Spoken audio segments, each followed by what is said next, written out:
हिंदू राष्ट्र बनने से तुम मुसलमानों को दिक्कत क्या है? तो तुम्हें हिंदू राष्ट्र बनाना क्यों है? क्योंकि इस देश में हिंदू आबादी ज्यादा है, इसलिए हिंदू राष्ट्र होना चाहिए। दिल्ली का इंडिया गेट देखा है? उस पर जाकर देखो, देश को आजाद कराने वाले शहीदों के नाम लिखे हैं। हिंदू, मुस्लिम, सिख, ईसाई, जिन्होंने इस देश को आजाद कराने में अपनी जान गंवाई। तुम तो हिंदू राष्ट्र बना लोगे, लेकिन बाकी के जो बच्चे मुस्लिम, सिख, ईसाई, अगर उन्होंने भी अपना अपना राष्ट्र मांग लिया तो क्या करोगे? सिख मांगे खालिस्तान तो देशद्रोही, मुस्लिम मांगे शरियत तो आतंकवादी, ईसाई अपनी मांग कर ले तो वो भी देशद्रोही हो जाएगा। लेकिन संविधान के जीते जी हिंदू राष्ट्र की मांग करने वाले हिंदू वो देशभक्त माने जाते हैं। देखो, सिख ईसाई का तो पता नहीं, लेकिन मुसलमान अपना मुस्लिम राष्ट्र पहले ही ले चुके हैं। कहाँ ले चुके हैं? ले तो लिया पाकिस्तान। कायदे में तुम्हारा भी हक नहीं बनता इस देश में रहने का, तुम्हें भी पाकिस्तान चले जाना चाहिए। अब ये मत कहना कि सभी का खून शामिल है इस मिट्टी में, किसी के बाप का हिंदुस्तान थोड़ी है। हाँ, सभी का खून शामिल है यहाँ की मिट्टी में, लेकिन उनका नहीं जिनके बाप दादा पहले ही अपना हिस्सा पाकिस्तान ले चुके हैं। देखो भाई, जिन्हें आजादी के बाद इस देश से मोहब्बत नहीं थी, उन्होंने अपना अलग देश मांग लिया और चले गए पाकिस्तान। और जिन्हें इस देश से मोहब्बत थी वो इस देश में रहे, और वो हैं हम हिंदुस्तान के मुसलमान। चाहते तो हम भी पाकिस्तान जा सकते थे,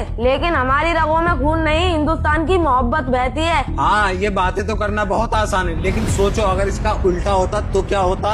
उल्टा मतलब ये है कि अभी इस देश में 20% मुस्लिम है और 80% हिंदू हैं, लेकिन यही अगर 20% हिंदू होते और 80% मुस्लिम होते तो क्या तब भी तुम ये धर्मनिरपेक्ष का ज्ञान फैलते? अरे नहीं, बल्कि तुम लोग तो हिंदुओं का जीना दुश्वार कर देते और इस देश को मुस्लिम राष्ट्र बना लेते। देखो, पहली बात जो तुमने बोली 80% मुस्लिम होते और अगर 20% हिंदू होते तो मुसलमान उनका जीना दुश्वार कर देते। तो तुम उन मुस्लिम देशों को क्यों नहीं देखते जहाँ हिंदुस्तान के गए हुए कई सारे हिंदू रहते हैं, कमाते खाते हैं? दुबई को देख लो, इंडोनेशिया को देख लो। कभी कोई ऐसा वाकया सुना है जिसमें ये बोला गया हो कि वहाँ के मुसलमानों ने किसी हिंदू को परेशान किया हो, किसी हिंदू को अल्लाह अकबर के नारे लगा कर मारा हो? बताओ, सुना है कभी? चलो ठीक है, लेकिन हिंदू राष्ट्र बनने से क्या दिक्कत है? फिर वही अंधभक्तों वाली बातें। ये बताओ, जिस टाइम ये देश अंग्रेजों की गुलामी के शिकंजे में जकड़ा हुआ था, तब कहाँ थे ये हिंदू राष्ट्र बनाने वाले? टाइम अंग्रेज भारत को लूट रहे थे, अत्याचार कर रहे थे, तब कहाँ थे ये हिंदू राष्ट्र बनाने वाले? जब देश मुसीबत में था तब इस देश को संभालने वाले 4 पिलर थे, हिंदू, मुस्लिम, सिख,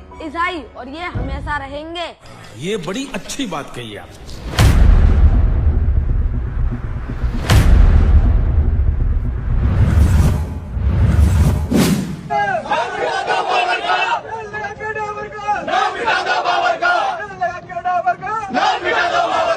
ये लो, ये सुअर मतलब तेल लगा के डाबर का नाम मिटाएंगे बाबर का। अरे भैया, बाबर तो पहले ही 400-500 साल पहले मर गया, नामो निशान है ही नहीं, है ही नहीं। फिर कौन से बाबर का नाम मिटाना चाह रहे हो? और देखो, बाबर का नाम भी आज वो मिटाना चाह रहे हैं जिनके बाप दादाओं ने खुद निमंत्रण भेजा था वहां विदेश में बाबर को इस देश में आने के लिए। अपनी मर्जी से नहीं आया था, वो न्योता भेजा था। बात तो सही है। मतलब ये लोग बाबर का नाम मिटाना चाह रहे हैं आज भी, 500 साल बाद भी। इसका मतलब तो यही है कि बाबर का नाम कोई छोटा मोटा नहीं, बहुत बड़ा था।